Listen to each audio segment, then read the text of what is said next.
မြို့သားခင်ဦးနဲ့မုံရွာမြို့နယ်ရှိကျေးရွာများကိုစစ်ကြောင်းထိုးလာတော့စစ်တပ်ရင်သားနဲ့တပ်ဆွဲထားသောနေရာများကိုတိုက်ခိုက်မှုကြောင့်စစ်သား9ဦးသေဆုံးကြောင်းသိရပါတယ်။မန္တလေးတိုင်းမြို့သားမြို့နယ်တွင်စစ်ကြောင်းထိုးရန်ထွက်လာသောစစ်သားများကိုလက်နက်ကြီးများဖြင့်ပစ်ခတ်တိုက်ခိုက်ရာစစ်သား9ဦးသေဆုံးပြီး15ဦးထိခိုက်ဒဏ်ရာရရှိခဲ့ကြောင်း Zioni Sniper Packing Guerrilla Force မှအဖွဲ့ခေါင်းဆောင်ကပြောပါတယ်။နိုဝင်ဘာလ18ရက်နေ့တွင်မြို့သားမြို့နယ်ရှိထနောင်းပင်ကျေးရွာကိုစစ်ကြောင်းထိုးရန်ထွက်လာသောအကြမ်းဖက်စစ်တပ်ကိုတော်လှန်ရေးတပ်ဖွဲ့များက60မမလက်နက်ကြီးများဖြင့်ပစ်ခတ်တိုက်ခဲ့ကြောင်းသိရှိရပါတယ်။ထိုတိုက်ခိုက်မှုတွင်အကြမ်းဖက်စစ်တပ်ဘက်မှစစ်သား9ဦးသေဆုံးပြီး15ဦးထိခိုက်ဒဏ်ရာရရှိကာတော်လှန်ရေးတပ်ဖွဲ့ဝင်9ဦးလည်းကြာဆုံးခဲ့ကြောင်းသိရှိရပါတယ်။စစ်ခွေးအင်အားက2ကြောင်းပေါင်း160လောက်ရှိတယ်။စစ်ခွေး9ဦးသေဆုံးတယ်။ထိခိုက်ဒဏ်ရာရတာ15ဦးရှိတယ်။စစ်ခွေးစစ်ကြောင်းကမြို့သားမြို့ပေါ်ကထွက်လာတဲ့စစ်ခွေးစစ်ကြောင်းမှာလက်ရှိမှာစစ်ခွေးစစ်ကြောင်းကမြို့သားမြို့သို့ပြန်ဆုတ်သွားတယ်။တော်လိုင်းရဲဘော်9ဦးကြာဆုံးတယ်။တနက်နှက်လက်ပါသွားတယ်။ရဲဘော်2ဦးကိုတော့စစ်ခွေးတွေကအရှင်မိတာ။အဲ့ဒါလမ်းပိုင်းတနေရာမှာပြတ်သက်သွားတယ်ဟု Zioni Sniper Packing Guerrilla Force မှအဖွဲ့ခေါင်းဆောင်ကပြောပါတယ်။အဆိုပါတိုက်ခိုက်မှုကို Zioni လက်နက်ကြီးတပ်ဖွဲ့နဲ့အတူ TOGYR ငဇွန် SDF ငဇွန်ဖွဲ့တို့ကပူးပေါင်းလှုပ်ဆောင်ခဲ့ခြင်းဖြစ်ကြောင်းသိရှိရပါတယ်။အလားတူစကိုင်းတိုင်းခင်ဦးမြို့နယ်မုံလှကျေးရွာတွင်ယာယီတပ်ဆွဲထားသောစစ်တပ်ကိုလည်းဝင်ရောက်တိုက်ခိုက်ခဲ့ကြောင်းပြည်သူ့ကာကွယ်ရေးအဖွဲ့ရေဦးမြို့နယ်ကသတင်းထုတ်ပြန်ထားပါတယ်။နိုဝင်ဘာလ23ရက်နေ့တွင်နာနတ်10နိုင်ခန့်တွင်ခင်ဦးမြို့နယ်မုံလှကျေးရွာတွင်ယာယီတပ်ဆွဲထားသောအကြမ်းဖက်စစ်သားများနဲ့ပြူစောတိအင်အား100ခန့်ကိုရေဦးမြို့နယ်ပြည်သူ့ကာကွယ်ရေးအဖွဲ့ပကဖလေုံတပ်ကဝင်ရောက်တိုက်ခဲ့ခြင်းဖြစ်ကြောင်းသိရှိရပါတယ်။ထိုထိတွေ့တိုက်ပွဲသည်45မိနစ်ခန့်ကြာမြင့်ခဲ့ပြီးအကြမ်းဖက်စစ်တပ်ဘက်မှထိခိုက်ဒေဆုံးသူအရေးအတွက်ကိုအတည်ပြုနိုင်ခြင်းမရှိဘဲစစ်တပ်ဘက်မှစစ်ကူစစ်ကြောင်းများရောက်ရှိလာသောကြောင့်တော်လှန်ရေးရဲဘော်များအထိအခိုက်မရှိပြန်လည်ဆုတ်ခွာခဲ့ကြောင်းသိရပါတယ်။ထို့ပြင်စကိုင်းတိုင်းမုံရွာမြို့နယ်တွင်အကြမ်းဖက်စစ်တပ်ရင်နှန်းကိုမိုင်းဆွဲတိုက်ခိုက်ရာစစ်သား2ဦးထိခိုက်ဒဏ်ရာရရှိခဲ့ကြောင်းမုံရွာခရိုင်ပြည်သူ့ကာကွယ်ရေးတပ်မတော်တပ်ရင်းလေတပ်ခွဲနှင့်တပ်ဖွဲ့မှုကပြောပါတယ်။နိုဝင်ဘာလ22ရက်နေ့နနက်9:45မိနစ်ခန့်တွင်အနောက်မြောက်တိုင်းစစ်ဌာနချုပ်မှ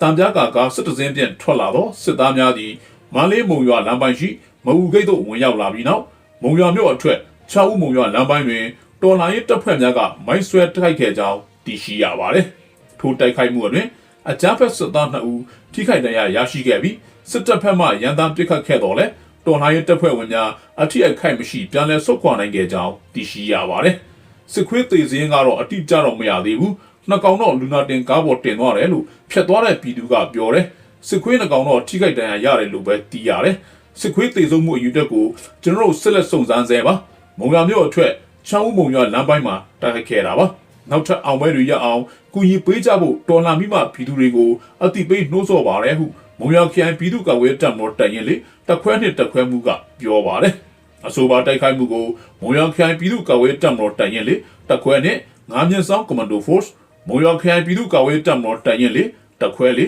9မြင့်ဆောင် teacher force မုံရွာခရိုင်ပြည်သူ့ကာကွယ်ရေးတပ်မတော်တပ်ရင်း28တပ်ခွဲ3တို့ကပူးပေါင်းလှုပ်ဆောင်ခဲ့ခြင်းဖြစ်ကြောင်းပြည်သူများအနေဖြင့်မုံရွာမန္တလေးလမ်းပိုင်းတွင်စစ်တပ်ရင်သားများနဲ့ကပ်မလိုက်ကြရန်မြစ်တာရဲ့ခန္ဓာပါတယ်။ရွှေကုတ်ကိုတွင်ကြားဖြတ်အလုပ်ရုံများမှဖမ်းဆီးရရှိသောတပ်တေခံပစ္စည်းများဖြစ်သည့်ဖုန်းနဲ့ကွန်ပျူတာများကိုစစ်တပ်ကလမ်းကျိတ်ဆက်ဖြင့်ဖျက်ဆီးကြောင်းသိရပါတယ်။ကရင်ပြည်နယ်မြောက်ရီမြို့နယ်ရွှေကုတ်ကိုမြို့တစ်တွင်စစ်တပ်ကကြားဖြတ်အလုပ်ရုံများမှဖမ်းဆီးရရှိသောတပ်တေခံပစ္စည်းများဖြစ်သည့်ဖုန်းနဲ့ကွန်ပျူတာများကိုစစ်တပ်ကလမ်းကျိတ်ဆက်ဖြင့်ဖျက်ဆီးလိုက်ကြောင်း BGF နဲ့စစ်တပ်ထိုင်းသတင်းဌာနများထံသို့သတင်းတပ်ပုံများပေးပို့ခဲ့ပါတယ်။နိုဝင်ဘာလ18ရက်နေ့တွင်စတင်ခဲ့သောကြားဖြတ်နေနေရေးမှာ6ရက်ကျော်ကြာလာပြီဖြစ်ပြီးကြားဖြတ်အလုပ်ရုံများမှနိုင်ငံခြားသား1540ကျော်ကိုဖမ်းဆီးခဲ့ကာကွန်ပျူတာ3000ကျော်နဲ့မိုဘိုင်းဖုန်း2000ကျော်ကိုတင်စီရရှိခဲ့ကြောင်းယင်းနောက်နိုဝင်ဘာလ22ရက်နေ့ညနေပိုင်းတွင်ကြားဖြတ်အွန်လိုင်းငွေလိမ်လည်ရာတွင်အသုံးပြုသည့်ကွန်ပျူတာနဲ့ဖုန်းများကိုစစ်တပ်နဲ့ BGF ကလမ်းကျိတ်ဆက်ဖြင့်ဖျက်ဆီးလိုက်ကြောင်းသိရှိရပါတယ်။အကြမ်းဖက်စစ်တပ်နဲ့ BGF ကရွှေကုတ်ကိုရှိကြားဖြတ်အလုပ်ရုံ site 22နေရာကိုစီးနင်းခဲ့ပြီးလူပေါင်း1000ကျော်ကိုဖမ်းဆီးကာကွန်ပျူတာ3000နီးပါးနဲ့ဖုန်းပေါင်း2000ကျော်ကိုတင်စီရရှိထားကြောင်းနိုင်မောင်စောကပြောပါတယ်။စစ်တပ်၏သတင်းထုတ်ပြန်ချက်တွင်မူရွှေကုတ်ကိုနယ်မြေတွင်နိုဝင်ဘာလ18ရက်မှယနေ့အထိမြန်မာနိုင်ငံတွင်သို့တရားမဝင်ဝင်ရောက်နေထိုင်သည့်ပြည်ပနိုင်ငံသားစုစုပေါင်း 1590ဦးနဲ့ online လိမ်လည်လောင်းကစားမှုကျူးလွန်ရာတွင်အသုံးပြုသည့်ကွန်ပျူတာ2893လုံး mobile phone 21950လုံး Starlink ဘဏ်100လုံး router 21လုံးနဲ့လုပ်ငန်းသုံးပစ္စည်းများပြားကိုစစ်စစ်တွေ့ရှိဖမ်းဆီးရမိခဲ့ကြောင်းသိရှိရပါတယ်။စစ်တပ်ကကြားပြတ်များရှိနေသောမြောက်ရီမဲထော်တလေ KK ဖနယ်မြေရွှေကုတ်ကိုမြိုင်ကျေးရွာနဲ့ရွှေကိုမြို့သစ်တို့ကိုဝင်ရောက်စီးနင်းနေခြင်းဖြစ်ကြောင်းသိရပါတယ်။စစ်တပ်က2025ခုနှစ်ဇန်နဝါရီလ30ရက်မှနိုဝင်ဘာလ22ရက်အထိမြန်မာနိုင်ငံအတွင်းသို့တရားမဝင်ဝင်ရောက်လာသည့်ပြည်ပနိုင်ငံသားစုစုပေါင်း12468ဦးကိုထိန်းသိမ်းနိုင်ခဲ့ကာ11893ဦးကိုစစ်ဆေးခဲ့ပြီး၎င်းတို့အနက်မှ9988ဦးကိုထိုင်းနိုင်ငံမှတဆင့်သက်ဆိုင်ရာနိုင်ငံများသို့ပြည်နှင်တာပေးခဲ့ကြောင်းရရှိသည့်ပြည်ပနိုင်ငံသား2490ဦးကိုလည်းသက်ဆိုင်ရာနိုင်ငံများသို့လွှဲပြောင်းသွားမည်ဖြစ်ကြောင်းထုတ်ပြန်ထားပါတယ်။မြောက်ရီမြို့နယ်မင်းလက်ပံရှိ DKBA ဘူတခွားသည့်ပိုင်ကြားဖြန့်ယုံကို KNLA ကဝင်ရောက်စီးနင်းပြီးလက်နက်186လက်ကိုတင်စီက DKBA အဖွဲ့ဝင်တို့ကိုထိန်းသိမ်းကြောင်းသိရပါတယ်။ကရင်ပြည်နယ်မြောက်ရီမြို့နယ်မင်းလက်ပံကျေးရွာရှိ DKBA မှဘူတခွားသည့်ပိုင်ကြားဖြန့်ဝေလင်ကိုင်းအလုပ်ရုံတစ်ခုကို KNLA ကဝင်ရောက်စီးနင်းပြီးလက်နက်186လက်နဲ့ DKBA အဖွဲ့ဝင်20ဦးကိုထိန်းသိမ်းခဲ့ကြောင်းကရင်စစ်ရေးတရင်ရင်းတကပြောဆိုပါတယ်။နိုဝင်ဘာလ22ရက်နေ့ KNLA မှစစ်ကြောင်းကမင်းလက်ပံကျေးရွာရှိ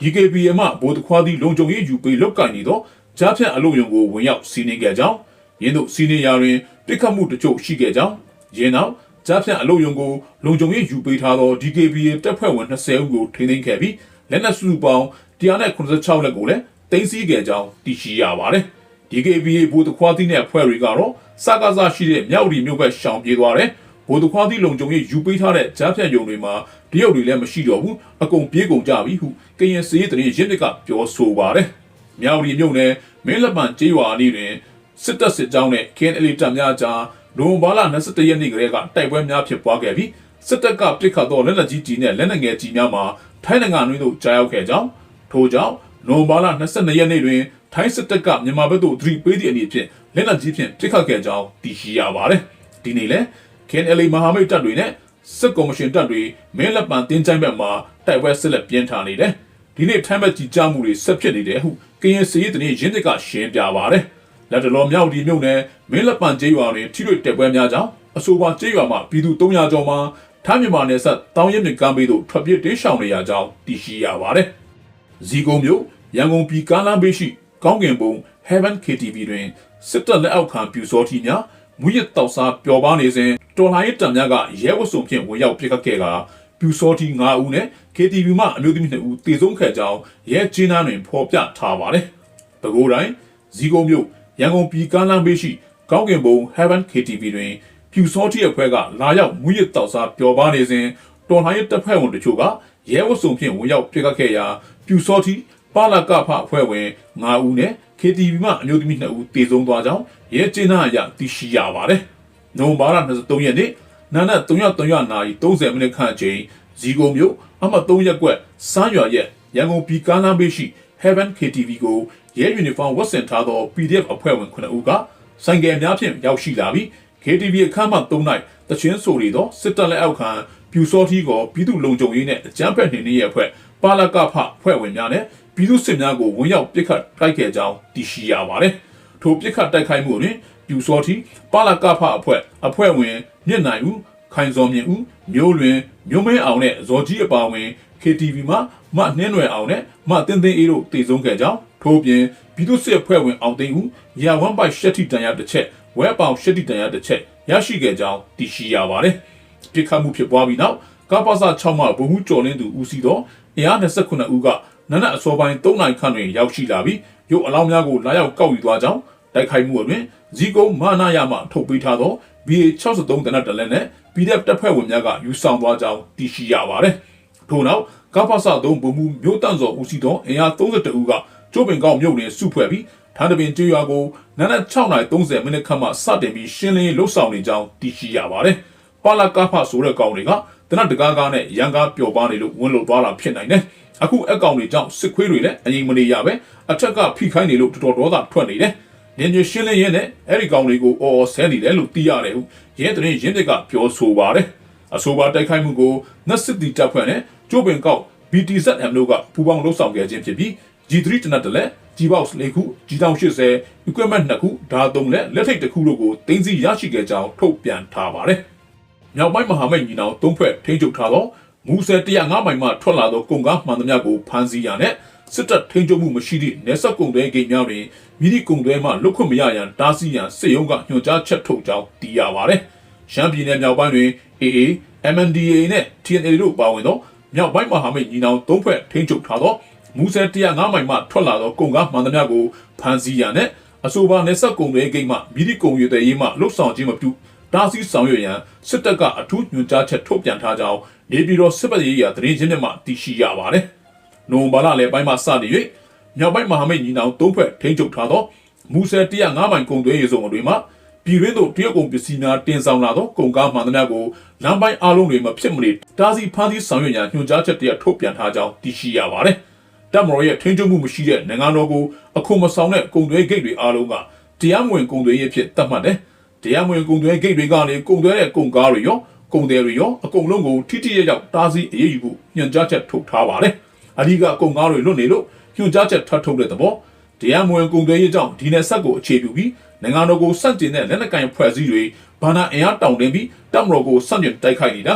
ာအဲဒါကြောင့်မြောက်ပိုင်းမဟာမိတ်တွေထိချုပ်ထားတဲ့105ပိုင်းကုန်သွယ်ရေးဇုံကလာတဲ့ကုန်ကားတွေနဲ့အဲ့ဒီကုန်သွယ်ရေးဇုံကိုသွားတဲ့ကုန်ကားတွေမှန်သမျှတားဆီးပြီးထိထိရောက်အရေးယူဖို့ကုန်သည်တွေကိုတရားမဝင်ကုန်သွယ်ဂိတ်တွေကနေကုန်သွယ်မှုတွေမလုပ်ဖို့တားဆီးမိန့်ထွက်လာတာဟုနေပြည်တော်စစ်ဘက်သတင်းရင်းမြစ်ကပြောဆိုပါတယ်။ရှမ်းပြည်နယ်မြောက်ပိုင်းတွင်မြောက်ပိုင်းညီနောင်မဟာမိတ်3ဘက်ကသိမ်းပိုက်ထိန်းချုပ်ထားသောမူဆယ်105မိုင်ကုန်သွယ်ဂိတ်ကိုပြန်လည်ရရှိရေးအတွက်တရုတ်အစိုးရထံသို့စစ်တပ်ကယခုနှစ်ဩဂတ်စ်လတွင်အဆိုပြုတင်ပြခဲ့တော်လဲတရုတ်ဘက်ကတစုံတရာအကြောင်းပြန်ကြားခြင်းမရှိကြောင်းအကြမ်းဖက်စစ်တပ်ကတရုတ်အစိုးရထံသို့နိုင်ငံကုန်သွယ်မှုလမ်းကြောင်းများပြန်လည်ဖွင့်လှစ်ရေးနဲ့နယ်စပ်ဒေသတည်ငြိမ်အေးချမ်းရေးအတွက်ကူညီဆောင်ရွက်ပေးရန်အဆိုပြုခဲ့ပြီးယင်းအဆိုပြုချက်တွင်တရုတ်မြန်မာနယ်စပ်ကုန်သွယ်ရေးအတွက်အဓိကကျသောမူဆယ်105ပိုင်ကုန်သွယ်ရေးဇုံကိုမြောက်ပိုင်းမဟာမိတ်ညီနောင်3ဘက်ကစစ်တပ်ထံသို့ပြန်လည်ပေးရန်ကူညီဆောင်ရွက်ပေးရေးကိုတရားဝင်တင်ပြတောင်းဆိုခဲ့ကြောင်းသိရှိရပါတယ်။စက်တင်ဘာလ16ရက်နေ့တရုတ်ခီးစဉ်တွင်လည်းမရောက်နိုင်ကတရုတ်နဲ့မြန်မာနိုင်ငံသည်နယ်နိမိတ်ချင်းထိစပ်နေသည့်အတွက်ကုန်သွယ်မှုပြုလုပ်ရာတွင်နယ်စပ်ဂိတ်များကအရေးပါသောကာလမှပါဝင်နေကြောင်းနိုင်ငံအကြားနယ်စပ်ဒေသများစီမံခန့်ခွဲရေးနဲ့ပူးပေါင်းဆောင်ရွက်ရေးသဘောတူညီချက်အရမြန်မာတရုတ်နယ်စပ်တစ်လျှောက်တွင်စုစုပေါင်းနယ်စပ်ဂိတ်၈ခုရှိကြောင်းလက်ရှိအချိန်တွင်နယ်မြေလုံခြုံရေးအခြေအနေအရအဆိုပါနယ်စပ်ဂိတ်၈ခုအနက်မူဆယ်ရွှေလီနယ်စပ်ဂိတ်တစ်ခုသာဖွင့်လှစ်ထားရှိနိုင်ပြီးကျန်နယ်စပ်ကုန်သွယ်ဂိတ်များမှာဒိုင်းသားလက်နက်ကိုင်ဖွဲ့များတိုက်ခိုက်မှုများကြောင့်ရပ်တန့်ထားရကြောင်းထုတ်ဖော်ပြောဆိုခဲ့ပါတယ်။မြောက်ပိုင်းမဟာမိတ်ညီနောင်၃ဘက်ကလည်းယခုနှစ်ဇူလိုင်လ၁ရက်နေ့မှစတင်၍မူဆယ်105မိုင်ကျင်းစန်းကျော်ဂိတ်တွင်ကုန်သွယ်မှုအတွင်းထုတ်ဒူတီဆောင်တုံးများကိုစီမံခန့်ခွဲ၍အခွန်များကောက်ခံလျက်ရှိကြောင်းသိရပါတယ်။မန္တရာမှာစစ်တပ်ကလက်နက်ကြီးနဲ့ပစ်ခတ်လို့ကလေးနဲ့တကြီးရွယ်ဦး၄ဦးသေဆုံးကြောင်းသိရပါတယ်။မန္တလေးတိုင်းမန္တရာမြို့နယ်မှာစစ်တပ်ကလက်နက်ကြီးနဲ့ပစ်ခတ်တိုက်ခိုက်လို့ကလေး2ဦးတကြီးရွယ်ဦး2ဦးပါဝင်စုစုပေါင်းပြည်သူ4ဦးသေဆုံးခဲ့ကြောင်းသတင်းရရှိပါတယ်။ဒီကနေ့နိုဝင်ဘာလ23ရက်နေ့နေ့လယ်7:00နာရီခွဲကမန္တရာမြို့နယ်မြောက်ချမ်းမှာရှိတဲ့နတ်ကြီးစင်ကျေးရွာကိုစစ်တပ်ကတိုက်ပွဲဖြစ်ကြွားခြင်းမရှိဘဲလက်နက်ကြီးနဲ့ပစ်ခတ်ခဲ့ရာပြည်သူ4ဦးသေဆုံးခဲ့ပြီးပြည်သူ4ဦးထိခိုက်ဒဏ်ရာရရှိခဲ့ကြောင်း Voice of Mali ဖွဲ့ကပြောပါတယ်။ Voice of Mali ကထုတ်ပြန်တဲ့ဓာတ်ပုံအရသေဆုံးသူ4ဦးဟာအင်ချံဝင်းအတွင်းမှာရုပ်ပြက်ဆင်းပြက်သေဆုံးခဲ့တာတွေ့ရပြီးတက်ကြီးပိုင်းအမျိုးသမီး2ဦးဆယ်နှစ်ဝန်းကျင်မိန်းကလေး2ဦးနဲ့လူငယ်မျိုးသား2ဦးတို့ပါဝင်တာတွေ့ရပါတယ်။ပြစ်တဲ့စစ်တပ်ကစတင်တောင်ပေါ်ကဖြစ်ဖို့များတဲ့အတိအကျတော့မသိဘူးလို့ Voice of Mali ဖွဲ့ရဲ့တာဝန်ရှိသူကပြောပါတယ်။အခြားဒေသခံတူကလည်းဈေးတွေကိုဥတီပြီးပြစ်တာဗျ။မြောက်ချမ်းမှာတော့နတ်ကြီးစင်မှာပဲဈေးရှိတော့လူစီတယ်။အဲ့ဒါဈေးထဲလဲကြတယ်အဓိကရွာတွေထဲကြတာအဆက်မပြတ်ကိုပြစ်နေတာတိုက်ပွဲလည်းမရှိဘူးလို့ပြောပါတယ်။ဒဏ်ရာရထားတဲ့ဒေသခံ4ဦးကလည်းဒဏ်ရာပြင်းထန်တာမို့ဆေးရုံကိုပို့ဆောင်ထားတယ်လို့သိရပါတယ်။ပြီးခဲ့တဲ့နိုဝင်ဘာလလယ်ပိုင်းကလည်းမန္တရာမြို့နယ်ရှိနဒန်ကြံရွာနီးလက်နက်ကြီးတွေကြားခဲ့ပြီးထိခိုက်မှုသူတို့မရှိဘူးလို့သိရပါတယ်။မန္တရာမြို့နယ်ထဲကတော်လိုင်းအဖွဲ့တွေတိမ့်မိုက်ထားတဲ့နေရာတွေကိုစစ်တပ်ကအင်အားသုံးကဝင်ရောက်နေတယ်လို့ဒေသတွင်းတော်လှန်ရေးအင်အားစုတွေစီကသိရပါတယ်။မန္တရာမြို့နယ်မြောက်ချမ်းကစစ်တပ်ကအင်အား3000ကျော်ပို့ကနေမြေရယူဖို့စ조사နေပြီးလက်နက်ကြီးပစ်ခတ်မှုတွေစက်တိုက်ပြုလုပ်နေကြောင်းသိရပါတယ်။